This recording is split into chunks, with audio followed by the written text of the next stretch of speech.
గౌరవ మంత్రి గారు సీతక్క గారు.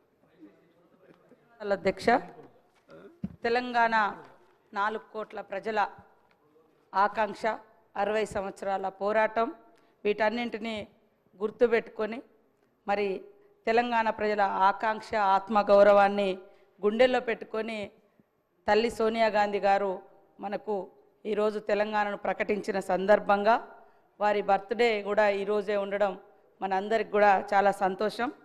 వారికి సందర్భంగా పుట్టినరోజు శుభాకాంక్షలను కూడా తెలియజేస్తా ఉన్నాను అధ్యక్ష.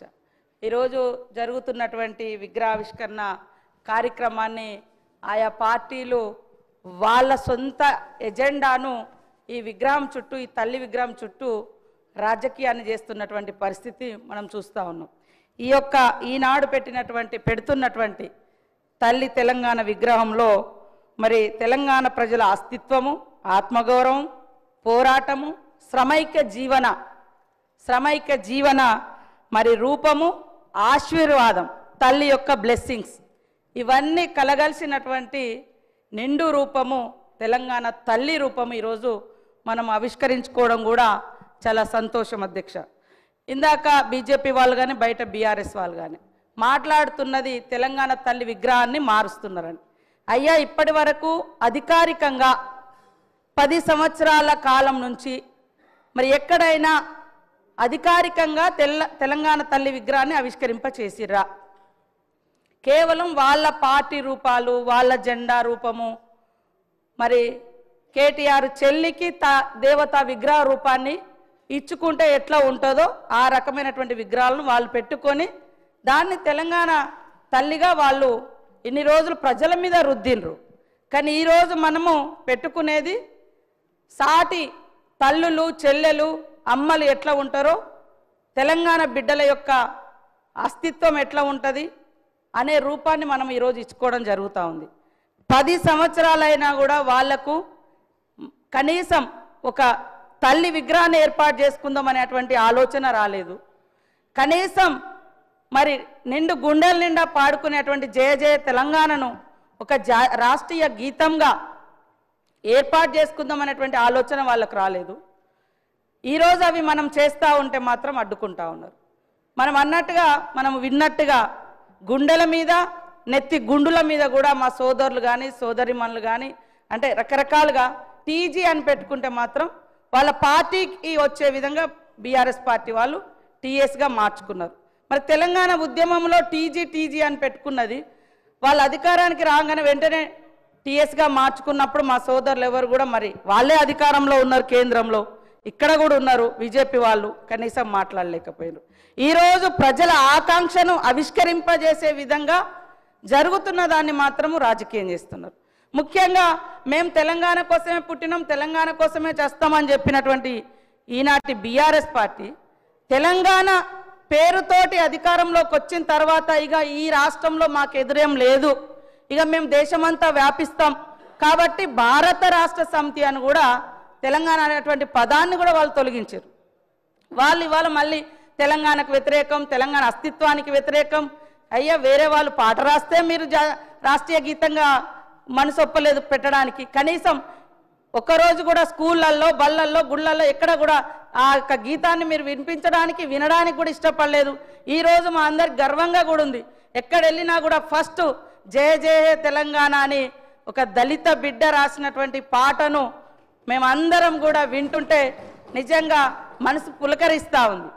అదేవిధంగా ఇక్కడ చూస్తున్నటువంటి ప్రతిరూపం తల్లి విగ్రహాన్ని కూడా చూస్తుంటే మమ్మల్ని మేము చూసుకున్నట్టుగా, మా అక్క చెల్లెలను చూసుకున్నట్టుగా, మా తల్లులను చూసినట్టుగా మాకు అనిపిస్తూ ఉంది. దాంట్లో ఎలాంటి రాజకీయం లేదు. కాకపోతే ఏంటంటే వాళ్ళకు బీఆర్ఎస్ వాళ్ళకు వాళ్ళ ఇంట్లో ఉండేటువంటి రూపం, నేను ఎప్పుడో 2-3 ఏళ్ల కింద నుంచే మాట్లాడుతున్నా, ఆ విగ్రహ రూపం చూడండి. ఎవరైనా శ్రమైక జీవనం ఉందా? మీరు తెలంగాణ తల్లి విగ్రహం పెట్టండి, కానీ దేవత రూపం ఇచ్చి ఇవాళ కొంతమంది ధనము ధాన్యంతో ఉండొచ్చు, కానీ తెలంగాణ సమాజం అట్లా లేదు. ఇందాక మా సోదరుడు వీరేశం గారు అన్నట్టుగా తెలంగాణ బిడ్డలు మట్టి బిడ్డలే కానీ ఎట్టి బిడ్డలు కాదు, గట్టి బిడ్డలు. ఆ గట్టితనాన్ని, ఆ శ్రామిక తత్వాన్ని, పంటను, అదేవిధంగా కష్టాన్ని కూడా అందులో చూపించినటువంటి మరి ప్రతిరూపంగా మనం చూస్తూ ఉన్నాం. అదేవిధంగా మరి ఇందాక మా సోదరులు కూడా నా పేరు చెప్పడం జరిగింది. నేను ఇచ్చేది అధికారికంగా జిల్లా కలెక్టర్లకు ఎన్ఆర్ఈ చేసేస్తే వాళ్ళకి ఇస్తున్నాం, లేదా ఏమైనా గతంలో ఎక్కువ ఇచ్చిన కాడ కొద్దిగా తక్కువ ఇచ్చి ఇస్తున్నాం. ఎందుకంటే ఆల్రెడీ ఎక్కువ డబ్బులు వాళ్ళకు పోయిన కాడ కాన్స్టిట్యున్సీకే ఇస్తున్నాం, కానీ వేరే రూపంలో లేదు. అదేవిధంగా ఇందాక మా వాళ్ళు మాట్లాడుతున్నారు, మా బీజేపీ సోదరులు, మరి సోనియా గాంధీ గారిని మోడీ గారు తెలంగాణ ఎట్లా ఇచ్చినావు, తల్లిని చంపి నువ్వు బిడ్డని ఇచ్చినావు అని నిండు సభలో అవమానించిరు. ఆ రోజు కనీసం ఎవరు మీరు అది కాదు అని తెలంగాణ నుంచి మరి బీజేపీ నాయకులు కానీ బీఆర్ఎస్ నాయకులు కానీ దానికి ఆ యొక్క విధానాలకు వ్యతిరేకంగా మాట్లాడలేకపోయారు. కాబట్టి మేము ఎక్కడున్నా మేము పోరాటంలోనే ఉన్నాము.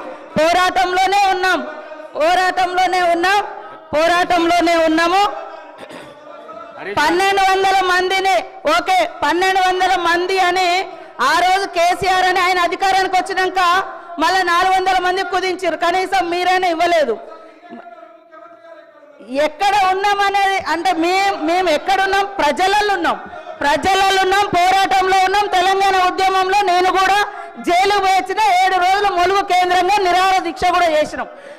నేను అనేది సరే అదే ఓకే, తెలంగాణ వచ్చిన తర్వాత కూడా తెలంగాణను కించపరిచే అవసరం అంటున్నా. ఓకే, మేము ఎక్కడున్నామని ఓకే, మేము ఎక్కడున్నామో ఈ రోజు అదే పార్టీతో మీరు అంటగా అవుతున్నారు కదా. మేము ఆ రోజున్న పార్టీతోటి ఈ రోజు మీరు అంటగా అవుతున్నారు కదా. ఆ పార్టీ మీద డిపెండ్ అయ్యే ఇలా కేంద్రంలో మీ ప్రభుత్వం నడుస్తుంది కదా అని నేను అంటున్నా. కాబట్టి నేను అనేది ఎస్, ఆ రోజైనా ఈ రోజైనా మా గొంతులు తెలంగాణ ప్రజల కోసం వినిపించినాం. నిండు